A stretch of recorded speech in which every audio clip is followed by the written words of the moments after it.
मेरे अब्बा का बिरयानी का ठेला था। वो एक बड़ी देग में बिरयानी पका कर ले जाते और वो आधे घंटे में ही बिक जाती थी क्योंकि वो बहुत मशहूर थी। मगर हैरत की बात ये थी कि हमने आज तक बिरयानी खाई तक ना थी। और अब्बा से कोई खूबसूरत औरत अगर बिरयानी लेने आती तो अब्बा एक शॉपर में डाल के उन्हें मुफ्त पकड़ा देते।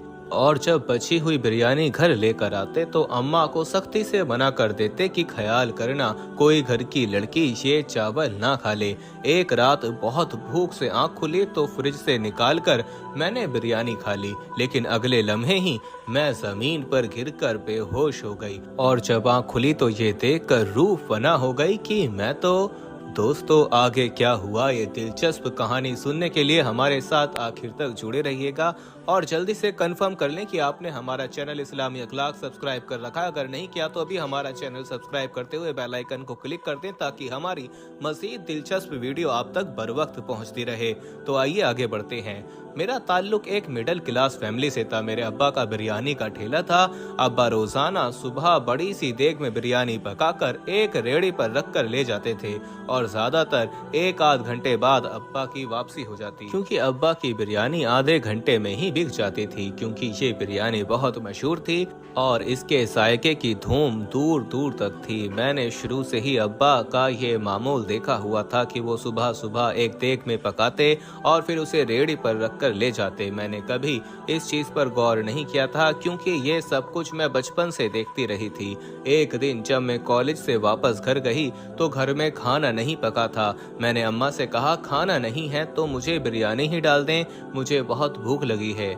दोस्तों, वीडियो में आगे बढ़ने से पहले हम आपको ये भी बताना चाहते हैं कि शुगर एक ऐसी बीमारी है जो आजकल ज्यादातर लोगों में देखी जा रही है। इसलिए हम आपके लिए अफ्रीका की जड़ी बूटियों से बनी एक ऐसी दवाई लेकर आए हैं जिससे आपकी शुगर की बीमारी बिल्कुल जड़ से खत्म हो जाएगी। मर्दाना कमजोरी और धात के मरीजों के लिए भी हमारे पास बहुत ही कामयाब दवाई मौजूद है, जिसको अगर आप एक बार इस्तेमाल कर लोगे तो इंशाल्लाह अपनी दुआओं में हमेशा याद रखोगे। सिर्फ एक ही महीने ये दवाई खानी होती है। इस नंबर पर एड्रेस व्हाट्सएप करके आप दवाई ऑर्डर कर सकते हैं या फिर आप कॉल करके अपना ऑर्डर लिखवा सकते हैं। और उस दिन मैंने सोचा कि मैंने आज तक अब्बा की देग की बिरयानी तो खाई नहीं है, क्योंकि जब भी मैं बिरयानी को कहती अब्बा घर में खुद बना कर देते और वाकई ही बहुत मजे की होती थी। मैंने कभी गौर ही नहीं किया कि जो देग अब्बा बेचने के लिए बना कर लेकर जाते हैं उससे कभी भी हमारे घर में बिरयानी नहीं खाई गई। मुझे इसकी वजह का इल्म तो नहीं था, लेकिन जब अम्मा ने मना किया कि वो बिरयानी तुम नहीं खा सकती, मैं तुम्हें कुछ और बना देती हूँ, तो मुझे बड़ी हैरत हुई कि वो बिरयानी जो पूरा शहर खाता है वो मैं क्यों नहीं खा सकती, या वो हमारे घर में क्यों नहीं खाई जा सकती। यही सवाल जब मैंने अम्मा से किया तो माँ ने मुझे डांट कर चुप करवा दिया।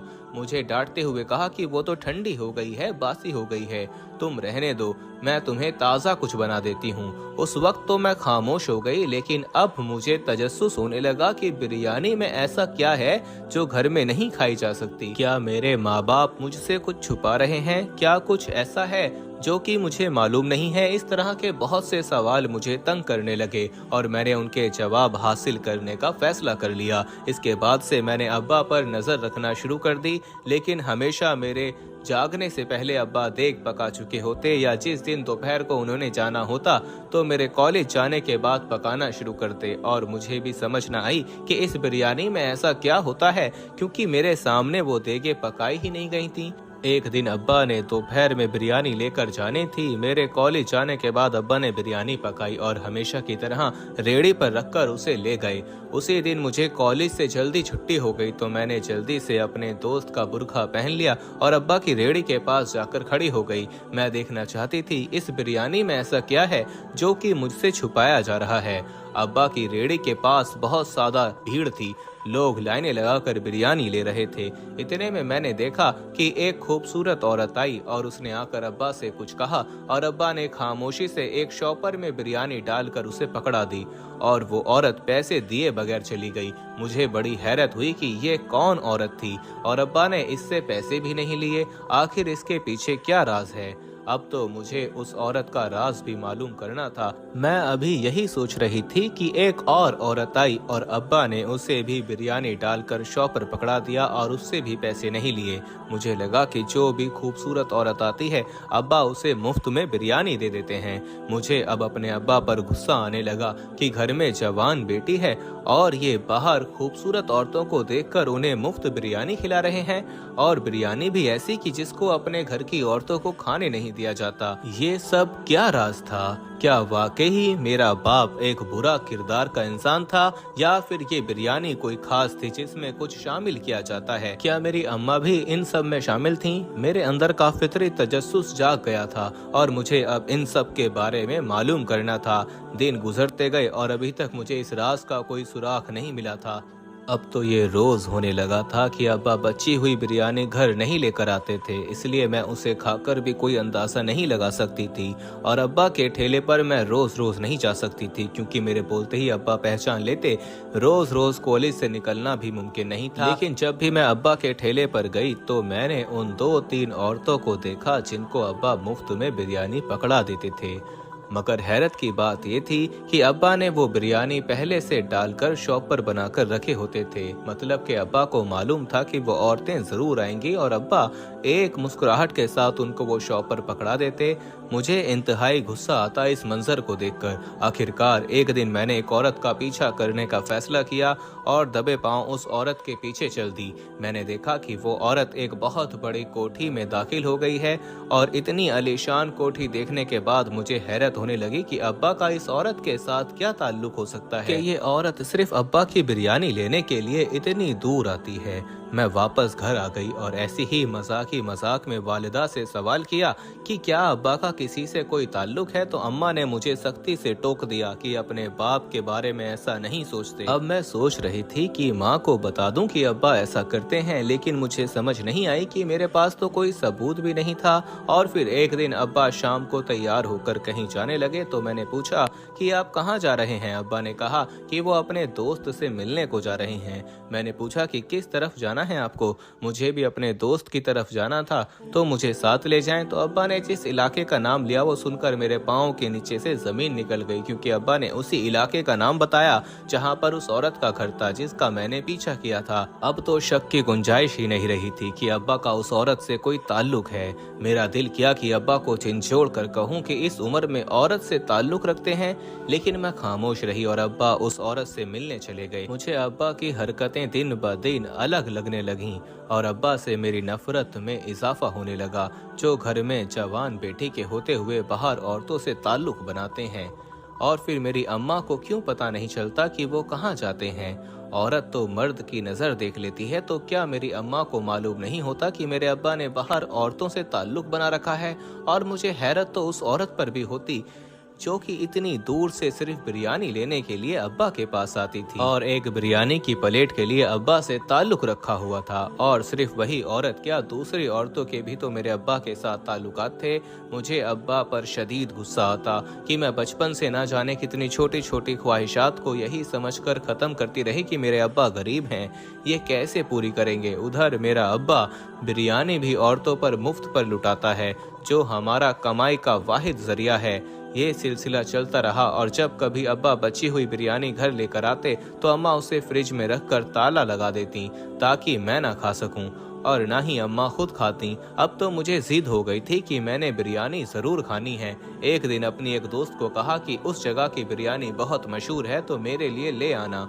उसे मालूम नहीं था कि वो बिरयानी वाला मेरा बाप है। वो जाकर वहाँ से बिरयानी ले आई, लेकिन जब उसने बिरयानी खाई तो उसे वो जायका इतना अच्छा लगा कि उसने मेरे लिए कुछ नहीं बचाया और वो सारी खत्म कर गई। मेरे पूछने पर उसने कहा कि उस बिरयानी में एक नशा था, मुझे तो याद भी नहीं रहा कि तुमने वो मंगवाई थी, मैं तो वो सारी खा गई। उसने तो ये बात मुस्कुराते हुए कही, लेकिन मुझे लगा कि वो सच कह रही है। इस बिरयानी में सच में ही नशा है। तो क्या मेरा बाप नशावर बिरयानी सारे शहर को खिलाता है? और क्या इस बिरयानी से आने वाली कमाई हलाल है? क्या मेरा बाप मुझे बचपन से हलाल खिलाता आ रहा है? मैं तो अपने बाप की नफरत में ना जाने कितने आगे तक सोच चुकी थी और मैंने तो ये तक सोच लिया था कि मैंने अब इस चीज का सबूत लेना है कि मेरा बाप बिरयानी में नशा मिलाता है और मुझे यह बात कानून को बतानी है ताकि मेरे बाप को सजा मिल सके। मुझे गुस्सा सिर्फ इस बात का था कि मेरा बाप दूसरी औरतों से ताल्लुक क्यों रखता है। क्या सच में ही मेरा बाप गलत था? क्या वो इस बिरयानी में कुछ मिलाता था जो घर में किसी को नहीं खाने देता था? क्या इसके बाहर की औरतों के साथ सच में ताल्लुकात थे? और अगर थे तो इन ताल्लुकात में इस बिरयानी का क्या किरदार था? और मेरा बाप कोई और काम क्यों नहीं करता था? हमेशा से ही यही ठेला क्यों लगाता था?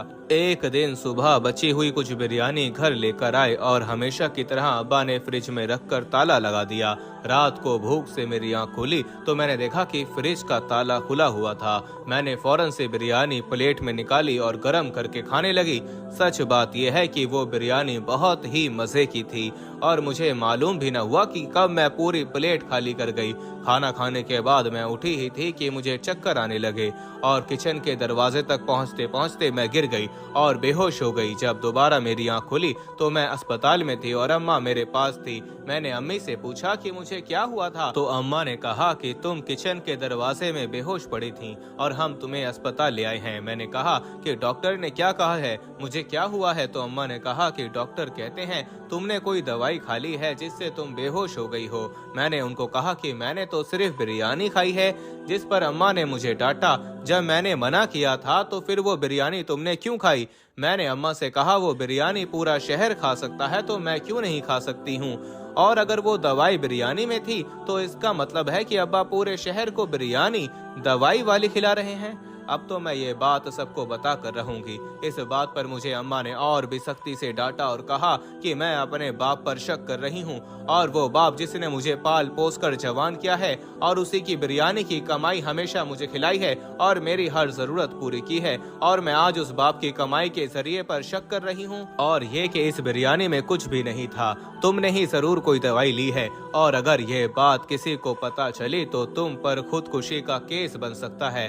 अभी तो हमने डॉक्टर से कहा है कि इसने कोई दवाई नहीं खाई, शायद सर दर्द की कोई गोली खाई होगी जो एक्सपायर हो गई होगी। अभी तो हमने बात बना ली है, लेकिन अगर तुमने ये बात किसी को भी बताई तो फिर तुम पर खुदकुशी का केस बन जाएगा। मैं तो अम्मा की बात सुनकर हैरान रह गई। मुझे इस बात पर अब कोई शक नहीं रहा कि मेरी अम्मा भी हर चीज में मेरे अब्बा के साथ मिली हुई हैं। मुझे अपने अब्बा के साथ साथ अपनी अम्मा से भी नफरत होने लगी, लेकिन मैं अम्मा की धमकी से डर गई थी कि अगर मैंने किसी को कुछ बताया तो मुझ पर ही कोई केस बन जाएगा। कुछ दिनों बाद मैं मुकम्मल तौर पर ठीक हो गई, लेकिन अपनी अम्मा और बाप की तरफ से मेरे दिल में एक गिरा आ गई थी और मैं चाहती थी कि अब तो इस बिरयानी का राज मालूम करके ही रहूंगी। मैंने छुपकर अपने अम्मा और अब्बा को देखना शुरू कर दिया। वो जब भी बिरयानी पकाते तो ऐसा कुछ भी नहीं डालते थे जो कुछ अलग हो, लेकिन अगर वो उस वक्त कुछ नहीं डालते तो फिर बिरयानी में दवाई कहाँ से आती थी जिसने मुझे फौरन बेहोश कर दिया था। और सबसे बड़ी हैरत की बात यह है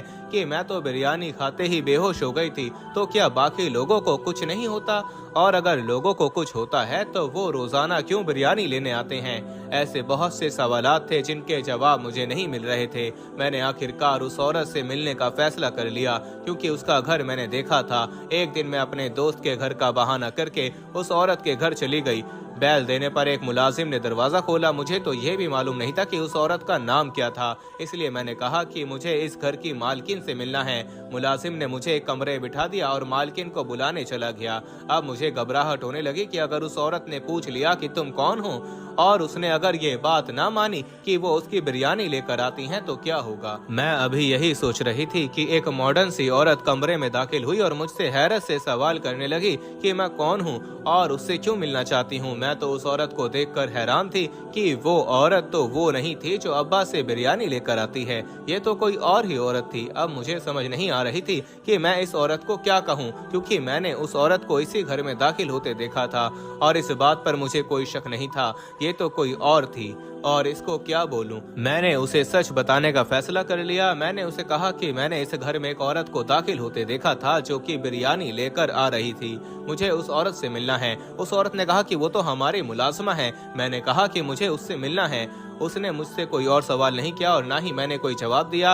अब तो मुझे यकीन हो चला था कि मेरे बाबा का उस औरत के साथ कोई ताल्लुक जरूर होगा, क्योंकि वो औरत भी एक मुलाजिमा थी। वाकई इतनी बड़ी कोठी की मालकिन मेरे बाप के साथ कोई ताल्लुक नहीं रख सकती। मेरी दरख्वास्त करने पर उस मालकिन ने मुझे उस औरत से मिलने की इजाजत दे दी। मैं राज जानने के सिर्फ एक कदम दूर थी और धड़कन बहुत तेज हो रही थी। आज मैं अपने बाप का राज जान लूंगी और अपने बाप की हाथ की पकाई हुई उस बिरयानी का भी राज जान लूंगी। मैं खामोशी से उसका इंतजार करने लगी। वो औरत कमरे में आई तो मैंने उससे सवाल किया कि वो रोजाना बिरयानी क्यों लेकर आती है। वो हैरत से मुझसे पूछने लगी कि मुझे इस बात से क्या लेना देना है, मैं बिरयानी लेकर आऊं या ना लेकर आऊं। तो मैंने उसको बताया कि मैं उस बिरयानी वाले ठेले के मालिक की बेटी हूं और उस बिरयानी का राज जानना चाहती हूं जो रोजाना तुम लेकर आती हो। उसने खामोशी से मेरी मुकम्मल बात सुनी और मुझे अपने पीछे आने के लिए कहा। मैं उसके पीछे कमरे में दाखिल हुई तो मैंने देखा कि उस कमरे में एक औरत बैठी जो कि बुजुर्ग हैं और ऐसी हरकतें कर रही हैं जैसे उसका दिमागी तवाज़ुन ठीक नहीं है। मैंने उससे पूछा कि ये कौन है और तुम मुझे यहाँ क्यों लेकर आई हो, मैंने तुमसे कुछ और पूछा है। तो उसने कहा कि ये औरत इस घर की मालिक की माँ है और इसका दिमागी तवाज़ुन ठीक नहीं है। मैं इसकी खिदमत के लिए यहाँ हूँ और तुम्हारा बाप जो बिरयानी पकाता है वो इस औरत को बहुत ज्यादा पसंद है और वाहिद वो चीज है जो ये बगैर किसी सवाल जवाब के खा लेती है।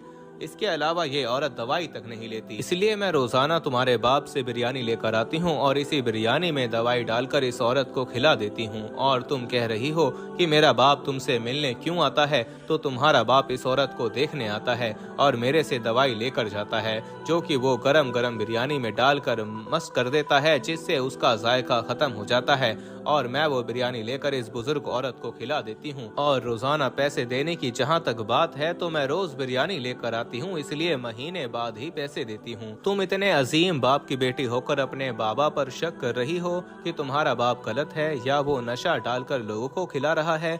उसकी बातें सुनकर मुझे खुद पर शर्मिंदगी होने लगी कि मैं अपने बाप को गलत समझ रही थी, लेकिन अभी भी बहुत से सवालात बाकी थे। वो औरतें अभी बाकी थीं जो मेरे बाप से बिरयानी लेकर जाती थीं। तो क्या मेरा बाप सारे शहर के लोगों को बिरयानी में दवाई डालकर खिलाता था? और अगर ऐसा नहीं था तो घर में मौजूद बिरयानी में कौन सी दवाई थी जो मैंने खा ली और वो बिरयानी बाप घर क्यों लेकर आया था? अभी ये सवाल बाकी थे। अब मेरे पास एक ही रास्ता था, वो ये कि मैं सीधा सीधा अपने बाप से ही सवाल कर लूं। मैं वापस घर गई और सारे सवाल अपने बाप के सामने रख दिए। पहले तो वो मेरे सवाल सुनकर मुझे हैरत से देखने लगे। शायद उन्हें इस बात का दुख हुआ था कि मैं उनकी बेटी होकर उन पर शक कर रही हूँ, लेकिन फिर वो खामोश हो गए और मुझे अपने साथ चलने के लिए कहा।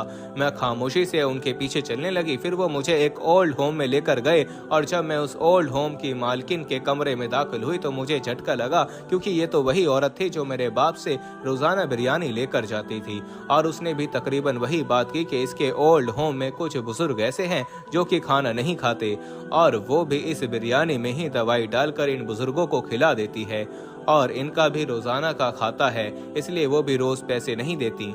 अब तो मुझे अपनी सोच पर शर्मिंदगी होने लगी थी। मैंने फौरन अपने बाप से माफी मांगी, लेकिन एक सवाल अभी बाकी था कि घर में मौजूद बिरयानी मुझे क्यों नहीं खाने दी जाती और इस बिरयानी में दवाई कहाँ से आई। और इस सवाल का जवाब भी मुझे अपने बाप से ही मिल गया, क्योंकि बिरयानी इतनी मशहूर है कि वो कभी बची नहीं और वो बिरयानी जो वो घर लेकर आते हैं कभी कभी वो बिरयानी ओल्ड होम वाली होती है जो ये औरत नहीं लेकर जाती। और इस बिरयानी में क्योंकि दवाई मिक्स होती है इसलिए दूसरे दिन इस बंदे को दे दी जाती है जिसके लिए बनाई जाती है। वो बिरयानी जो मैंने गलती से उस रात को खा ली थी उस कोठी वाली औरत के लिए बनाई गई थी। अब तो मुझे समझ नहीं आ रही थी कि मैं अपने बाप से माफी कैसे मांगूं। मैंने फौरन हाथ जोड़कर अपने माँ और बाप दोनों से माफी मांगी और दोनों ने खुले दिल से मुझे माफ कर दिया। समझ आ गई थी कि हमेशा जो आंखें देखती हैं वो सच नहीं होता।